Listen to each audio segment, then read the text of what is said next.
Okay, so today we're of course going to talk about Deathwire and the impact the DLC has had on VHS, particularly the dreaded team queue times and the monster experience. Now, Deathwire is brand new and players are still learning the ins and outs of the character, the best counters against and strategies as Deathwire, so none of what I'm about to put into your brains is fact.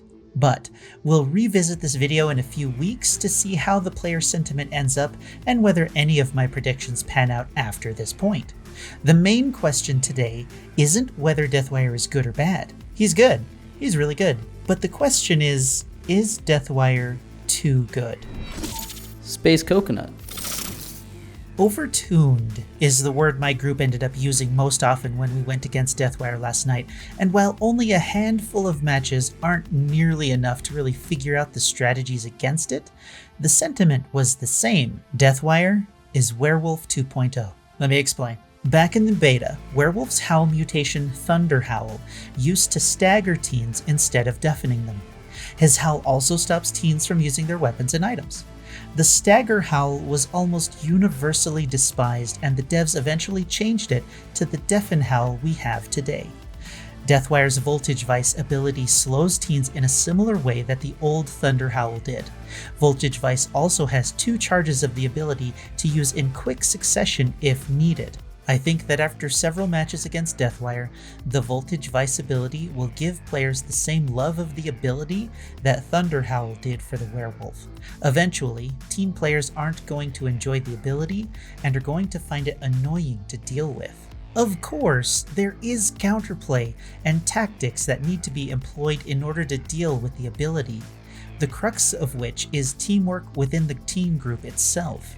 I mean, obviously, right? Flanking Deathwire is going to be the most effective tactic since it can only beam in the direction it's facing. But as always, knowing the tactics to deal with something doesn't always make dealing with it fun. I think that after a few weeks, the beam will be the target of much of the teen player base's ire. Then we have Deathwire's infinite berserk called the Death Drift.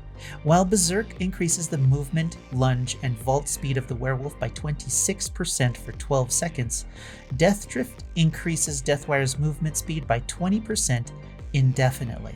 A pop can gives teens a speed boost, but there's no information on how big or how long that speed boost actually is. But against Deathwire's Death Dash, you can simply outrun the pop can and keep up with the teen while they use it. By making Deathwire's travel ability infinite, patrolling stations and running down teens is a relative cakewalk. The counter here is, of course, to have communication with your teammates and set up the time-tested ambush or safe spot with a solar flare. Vaults help by some time since Deathwire's vault speed isn't increased like the Wolf's Berserk vault speed is. Now, I thought that I saw a fuel gauge on the monster's arm at one point during the reveal, so maybe in the future we'll see a time limit on how long Deathwire can stay in dash mode, depending on how the community feels about Deathwire's mobility as the weeks go by. As for a scan, I don't think there are any issues with it right now, and I don't think that any issues will pop up later. I like that you can't move it around once it's locked and you take a snapshot of the area. The exposed status is handy but can be easily mind-gamed in most situations. Teens can see the scan happen in their area and they may have time to get out of the area if they happen to be on the edge or just simply outside of the scan area. Now, as expected, the majority of the VHS player base is playing Deathwire, and teens get their first taste of fast queue times in several weeks. They're all talking about how great the monster experience is now and how it feels to play Monster. But take a look at the VHS Twitch section really quick. Right now, in your video, open up another tab and check. Who is playing something other than Deathwire or Teen? When I wrote this, only one person in the entire section was queued up as something other than Deathwire or Teen, and they were queued up as Wart. The monster experience that monster players are hyping up as being improved is probably in large part thanks to Deathwire itself. Only time will tell if the monster experience has improved for the other monsters as well. Busted will be the main change towards improvement, while the other changes to some of the teen weapons will tell the rest of the story later. Once the Deathwire hype wears off and players start playing other characters, we'll start hearing whether the monster players enjoy the experience now or not. If after a few weeks players are still only mostly playing Deathwire, then we may have another problem that will need to be addressed.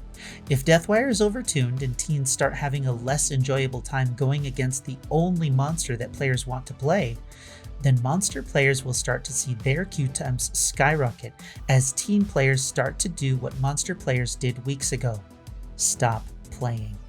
Only time will tell if the changes in Deathwire have given Video Horror Society lasting life that will help keep players playing the game, or if the life the DLC brought to the game is only temporary. I, of course, hope that the changes made to the game continue to bring in and keep new players to the game, as well as watching the devs continue to make small improvements to the characters and the game itself to make the player experience as good as it can be for everyone. For now though, I and many other players are enjoying the Deathwire experience. Let me know what you think in the comments below, whether you agree or disagree that Deathwire is overtuned, and until next time, I'm Space Coconut, and you're welcome.